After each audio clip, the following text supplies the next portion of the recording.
Annonce de François Bayrou pour la santé, nouvelle charte du médecin créateur et 50 ans de la loi Veil. Voici les 3 infos à retenir cette semaine.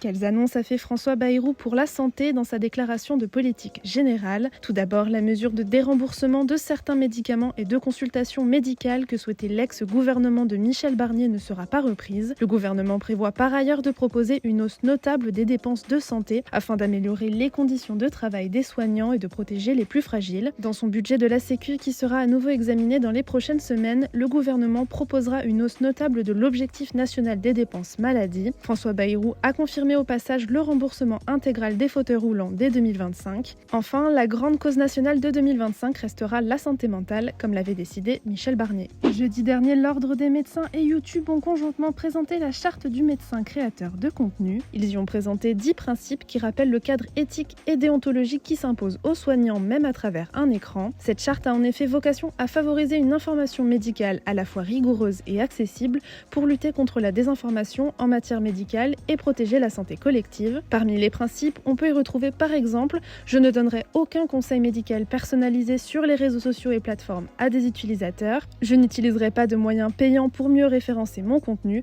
ou encore « Je ne créerai pas de contenu faisant la promotion commerciale de tout produit de santé, médicament ou dispositif médical ». La loi Veil autorisant l'IVG a été promulguée il y a 50 ans aujourd'hui. De sa dépénalisation avec des conditions restreintes à sa prise en charge intégrale par l'assurance maladie, la loi a été assouplie à plusieurs reprises depuis sa promulgation. Malgré ces avancées, le droit à l'avortement reste fragile, estime auprès de l'AFP Sarah Durocher, présidente du planning familial. Même si le recours à l'IVG a été inscrit l'an dernier dans la Constitution française, l'association craint que les conditions d'accès puissent régresser. Elle demande pour l'heure un allongement du délai légal et la suppression de la clause de conscience spécifique permettant aux médecins de refuser de pratiquer cet acte. Autre mesure proposée par d'autres associations et chercheurs, un répertoire de professionnels qui pratiquent l'IVG pour permettre aux femmes de gagner du temps et leur épargner du stress, ou encore donner à l'hôpital plus de budget exclusivement utilisable pour les activités de planification familiale.